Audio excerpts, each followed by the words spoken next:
Dans cet épisode, nous allons parler de l'importance d'investir dans votre futur vous.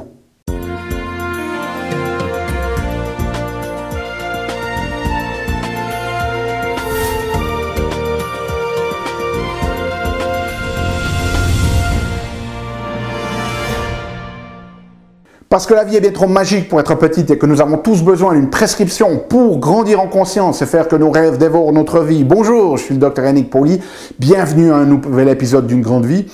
Une grande vie où chaque semaine, je vous propose de découvrir des stratégies pratiques pour grandir en conscience, qu'elles soient d'ordre physique, émotionnel, psychologique ou spirituel, parce que c'est cette conscience qui est au cœur de notre évolution en tant qu'être humain et d'une vie pleinement vécu. Alors cette semaine, ce que j'avais envie de faire, c'est de partager un petit peu avec vous l'importance d'investir dans votre vous futur. Alors je suis, de par ma profession de clinicien, qui fait aussi beaucoup d'accompagnement, eh bien je vois énormément de gens qui ne sont pas satisfaits dans leur vie et qui aimeraient pouvoir faire que les choses changent. C'est-à-dire qu'ils perçoivent pour eux-mêmes, dans le futur, finalement, un état de fait qui est meilleur que celui qu'ils ont actuellement.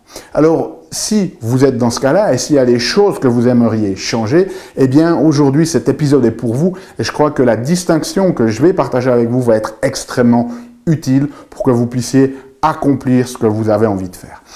Et avant de vous donner les 3 stratégies pour investir dans votre futur vous, eh bien j'aimerais vous donner un contexte. Et en fait, cet épisode, il est inspiré d'une histoire qui était racontée par un motivateur américain qui s'appelait Zig Ziglar. Alors, si vous êtes dans le monde du développement personnel, vous en avez peut-être entendu parler. Et Zig Ziglar, il partage l'histoire d'un homme qui s'appelait Tom Hartman. Et ce Tom Hartman, eh bien, c'est quelqu'un qui était en surpoids. En fait, il pesait 180 kilos. Et puis, un jour, il n'avait, bien évidemment, il n'était pas très fier de son poids. Il voulait toujours essayer de faire du régime, hein, mais n'y arrivait jamais. Et puis, un jour, il se trouve dans un magasin et il y a un enfant qui passe avec sa maman et l'enfant il fait « Regarde maman, il y a un gros là !» à haute voix comme ça. Et Tom Hartman, eh bien lui, ne sachant pas à qui s'adresse l'enfant, en fait il se tourne pour voir s'il y a d'autres gros et c'est là qu'il réalise en fait qu'il est le seul dans l'allée du magasin et que donc l'enfant qui est en train de désigner ce gros, eh bien le désigne lui. Et à ce moment-là, ça fait le déclic pour se dire maintenant il faut vraiment que je fasse quelque chose. Donc, il s'est fixé un objectif, il s'est fixé un but qui était de perdre du poids, une certaine quantité de poids, mais il a fait une chose très fondamentale qu'il n'avait jamais fait avant et qui va cette fois-ci lui permettre de perdre le poids qu'il veut par rapport aux autres fois où il a essayé de faire des régimes, par exemple, et que ça n'a pas marché. Et cette distinction-là, elle est très très importante. S'il y a des choses que vous avez envie de réaliser dans votre vie et que vous ne les avez pas encore ou que vous avez eu des échecs, eh bien cette distinction, elle est fondamentale. Et cette distinction, c'est qu'il ne faut pas juste avoir un objectif, mais il va falloir changer l'identité de qui vous devez être pour atteindre votre objectif. Et donc, il va falloir faire la distinction entre le vous présent et le vous dans le futur que vous aimeriez être. Et dans les études de psychologie, il y a des études qui montrent que de faire cette distinction entre le vous ici, maintenant, et le vous futur, eh bien, elle est extrêmement puissante. Parce que le vous, maintenant, très certainement, ce qu'il est en train de penser, c'est pourquoi, si on prend cet exemple, pourquoi je suis en surpoids, pourquoi je suis obèse ici en ce moment, et très certainement, on va trouver énormément de justificatifs depuis le passé. Ah, je suis dans cette situation-là parce que j'ai eu ce traumatisme ou parce que j'ai eu ce stress, etc., etc. Alors que si on va se focaliser sur le futur nous, eh bien, on va se focaliser sur la solution et pas sur les excuses. Et ce qu'a fait, en fait, Tom Hartman, c'est qu'il est allé dans un magasin de costumes et puis il a acheté 2 costumes. Alors, il n'avait pas beaucoup d'argent à ce moment-là. Et ce qu'il a dû faire, c'est qu'il a payé une partie de ses costumes et il s'est engagé à payer régulièrement ensuite chaque mois. Mais en fait, il a payé pour 2 costumes qui étaient de taille normale.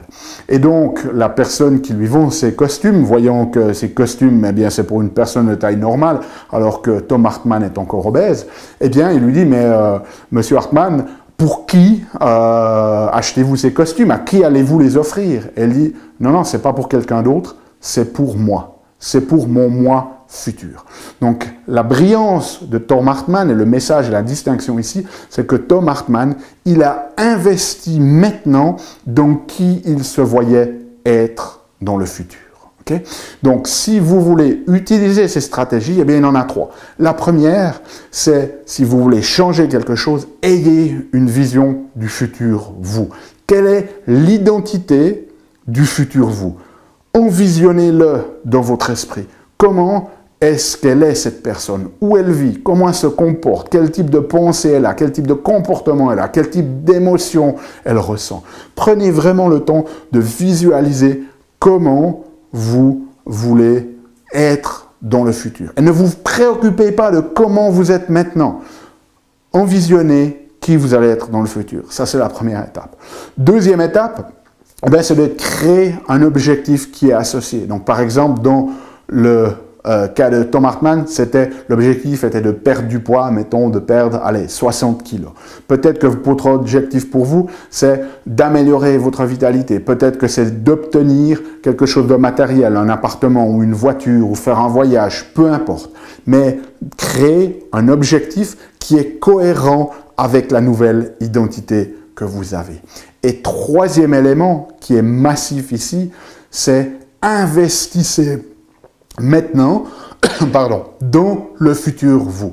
Donc comme Thom Hartmann est allé s'acheter ces costumes qui n'y allaient pas pour le moment, mais qui allaient aller à la future personne qu'il allait devenir, eh bien investissez dans quelque chose que vous ne pouvez pas bénéficier maintenant, mais que votre futur vous va pouvoir bénéficier.